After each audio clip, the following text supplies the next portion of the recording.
श्री शिवाय नमस्तुभ्यम। हम सबको पता है कि 2 सितंबर को सोमवती अमावस्या का बहुत ही विशेष दिन है ना। देखो, एक तो अमावस्या तिथि अपने आप में विशेष होती है और अमावस्याओं में भी सबसे बड़ी जो अमावस्या होती है वो सोमवती अमावस्या होती है। और अमावस्या तिथि के जो सबसे बड़े सबसे प्रसिद्ध 5 महा उपाय हैं उसकी बात हम लोग करेंगे। जो कि हमारा पहला उपाय होगा आपको काले तिल से करना है। दूसरा उपाय होगा इस वीडियो में जो कि आपको शमी के पत्ते से करना है। तीसरा उपाय आपको चने की दाल से करना होगा और चौथा उपाय आपको 7 चम्मच दही से। ये ऐसे उपाय हैं जो अमावस्या तिथि के सबसे फेमस सबसे प्रसिद्ध उपाय हैं जिसकी बात पूज्य गुरु जी ने अपनी हर कथाओं में अमावस्या के इस बारे में बताया। ठीक है ना। हम लोग एक एक उपाय की तरफ बढ़ रहे हैं तो वीडियो को पूरा देखिएगा ताकि चीज़ें आपको बहुत ही आसानी से समझ में आ पाए, है ना। देखो, सबसे हम लोग पहले उपाय की बात करते हैं कि अगर आपके घर में कष्ट बहुत ज़्यादा है। देखो, एक तो कष्ट हमें समझ नहीं आता कि हमारे लाइफ में ये कष्ट चल क्यों रहा है ना। किसी के लाइफ में पैसों को लेके प्रॉब्लम है, किसी के यहाँ बीमारियाँ बहुत ज़्यादा है, किसी के यहाँ लड़ाइयाँ बहुत होती हैं। तो क्या आपको पता है कि ये सभी चीज़ें किसकी वजह से होती हैं?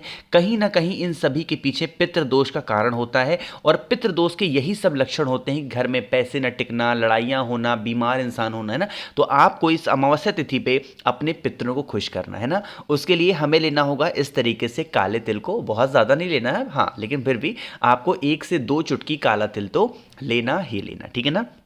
मैंने आपको बता रखा है अमावस्या तिथि का जब भी आप कोई उपाय करें तो जब भी तांबे के लोटे में आप जल भरा करो ना, उस जल के अंदर आपको गंगा जल जरूर डालना है। ये एक अलग सा नियम है अमावस्या तिथि का, है ना। गंगा जल डाल दिया और जल डाल दिया। साथ ही साथ जो मैंने आपको काला तिल दिखाया, चाहे आपने 1 चम्मच लिया, 2 चम्मच या फिर 5 चम्मच, जितना भी लिया, उन सभी को आपको इसी कलश के अंदर डाल देना है ना। इस कलश को उठाना, आपके घर में जितने भी रूम्स हों, आपके घर में जितने भी कमरे हों, उन सभी कमरों में लेकर के इस कलश को लेकर के एक बार घूम लेना।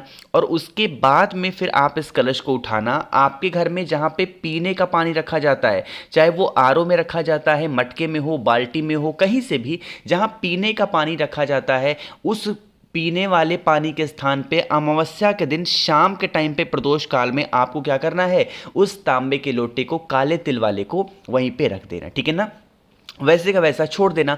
अगले दिन पड़ेगा कौन सा दिन? अगले दिन आ जाएगा आपका मंगलवार का दिन। और सुबह 10 बजे से पहले उठना और इस कलश को उठाने से पहले एक घी का दिया, लंबी बत्ती का, अपने पितरों का ध्यान करते हुए जला देना।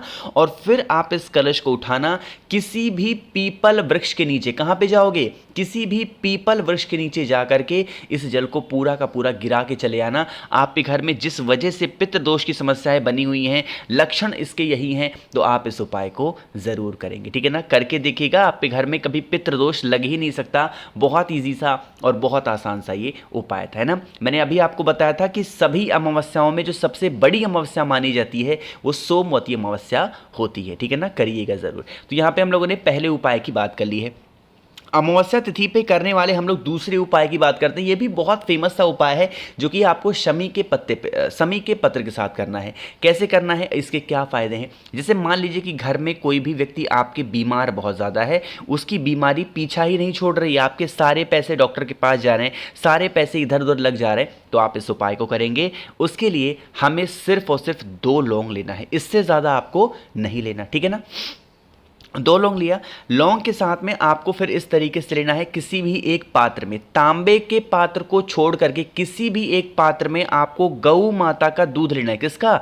गाय का दूध लेना। लेकिन पूरा लोटा दूध से भर मत देना, आधा आपको दूध से भरना है और आधा इस जल को, इस कलश को किससे भरना होगा? पानी से या फिर जल से भरेंगे। ठीक है ना। 2 लौंग लेंगे और उसके बाद में आपको जाना होगा, आपके घर में जो शमी का वृक्ष लगा है, घर में लगा है तो घर में, बाहर लगा है तो बाहर, शमी पेड़ के नीचे जाएंगे।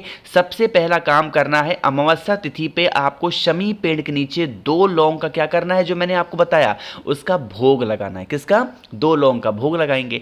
अब आपके घर में जो भी व्यक्ति बीमार पड़ा है बहुत दिनों से, इसी दोनों लौंग के ऊपर आपको उस 1 लोटे जल को, शुद्ध जल को, जो आपने तांबे के लोटे में ले रखा है या फिर जो दूध और पानी का मिक्सचर ले रखा है, अगर दूध नहीं मिलता तो जल भी ले सकते हो, बट अगर आपने दूध और पानी का मिक्सचर लिया है तो उसको इसी लौंग के ऊपर आपको कौन सा ध्यान लेके समर्पित करना है? अवधूतेश्वर महादेव। कौन से महादेव? अवधूतेश्वर महादेव के नाम से। अगर आपने सोमवती अमावस्या पे इस उपाय को करके देख लिया, आपके घर में कभी कोई भी व्यक्ति बीमार नहीं पड़ सकता है ना। तो करके देखिएगा इस उपाय को, जिससे आप पे घर में कोई व्यक्ति बीमार ना पड़े। तो 2 उपाय की हमने बात कर ली है जो कि बहुत फेमस थे। आगे बढ़ते हैं इस वीडियो के हम लोग अपने तीसरे उपाय की तरफ, जो कि आपको करना है चने की दाल के साथ में, है ना। समझने की कोशिश करते हैं। सबसे पहले बात करते हैं इस उपाय के फायदे, लेकिन उससे भी पहले एक छोटा सा काम आपको करना है, और वो है वीडियो को जल्दी से कर दीजिए लाइक। मेरे जितने भी भाई बहन आवाज़ मेरी पहली बार सुन रहे हैं, चैनल को ज़रूर सब्सक्राइब करेंगे, ठीक है ना। देखो अब इस उपाय की हम लोग बात करते हैं चने की दाल का। अमावस्या तिथि पे चने की दाल का बहुत बड़ा महत्व माना गया है। अगर आप पे घर में क्रोध करने वाले व्यक्ति बहुत ज़्यादा हैं ना, जैसे मान लीजिए कि आपने कोई घर का आपके व्यक्ति है, आपने उससे कुछ भी ऐसा कहा जो कि गुस्से वाली ऐसी कोई बात नहीं थी, बट फिर भी वो इंसान ज़्यादा रिएक्ट करता है, हर बातों को लेकर गुस्सा करना, चिल्लाना, मारना, पीटना, ऐसी कंडीशन आप घर में बनी हुई है ना, तो आपको लेने होंगे इस तरीके से चने की दाल। कितने, ज्यादा नहीं, बस 1 चुटकी चने की दाल। नियम क्या है कि हमें 13 चने की दाल लेना चाहिए। कितने, 13, बट आप चाहो तो 1 चुटकी चने की दाल लेना। साथ ही साथ 1 बेलपत्र भी लेना। क्यों बेलपत्र ले रहे हैं? क्योंकि ये बेलपत्र महादेव की सबसे प्रिय चीज मानी जाती है ना। बेलपत्र ले लिया। बेलपत्र को लेने के बाद में फिर आपको इस तरीके से तांबे का लोटा लेना है, उसमें जल भरिएगा और इसी जल के अंदर क्या डालोगे? गंगा जल डाल देंगे, है ना। बेलपत्र को अलग से रखेंगे, चने की दाल को अलग से रखेंगे और सीधा पहुंच जाएंगे कहां पे? महादेव के शिवलिंग के पास में। मैंने आपको बता रखा है महादेव का पूरा परिवार शिवलिंग के ऊपर ही विराजमान है। अभी जो आपके पास में चने की दाल है उसे अपने पास में ही रखना। सबसे पहला काम क्या करेंगे? जो आपके पास में 1 बेलपत्र है, उस 1 बेलपत्र को सबसे पहले माता अशोक सुंदरी के स्थान पे समर्पित करेंगे। समर्पित कर दिया, फिर इसी बेलपत्र को यहां से उठाएंगे और यही बेलपत्र उठा करके महादेव के शिवलिंग के ऊपर समर्पित करेंगे, कुंद केशवर महादेव के नाम से। किसके नाम से?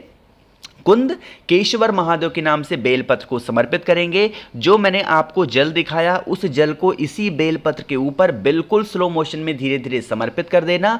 समर्पित करने के बाद में, जल वगैरह समर्पित करने के बाद में, आपके पास में जो चने की दाल है, उस चने की दाल को महादेव के शिवलिंग के ठीक ऊपर समर्पित करके महादेव से यह विनती करेंगे, हे शिव शंभु भोलेनाथ, हमारे घर का ये व्यक्ति है, बहुत बीमार रहता, बहुत परेशान रहता, आप इसे किसी भी तरीके से ठीक कर दें। अपने अकॉर्डिंग प्रार्थना करेंगे और उन्हीं चने की दाल में से 7 दाने चने की दाल के उठा लेना और उस व्यक्ति को किसी भी चीज में मिला करके, पीस करके, कैसे भी करके अगर आपने खिला दिया, इस अमावस्या तिथि पे उपाय करके अगली अमावस्या आते आते आपको बहुत बड़ा फर्क अपने परिवार में, अपनी फैमिली में, आपके घर के उस इंसान में जो बहुत गुस्सा करता है, आपको देखने को जरूर मिलेगा, ठीक है ना। करके देखिएगा। तो 3 उपाय की हमने बात कर ली है। आगे बढ़ते हैं इस वीडियो के सबसे आखिरी उपाय की, जो कि हमें करना है 7 चम्मच दही के साथ में। ये जो उपाय आपको बताने जा रहा हूं ना, यह उपाय अमावस्या तिथि का सबसे प्रसिद्ध, बहुत ही फेमस सा उपाय है, क्योंकि यह उपाय किसके लिए है?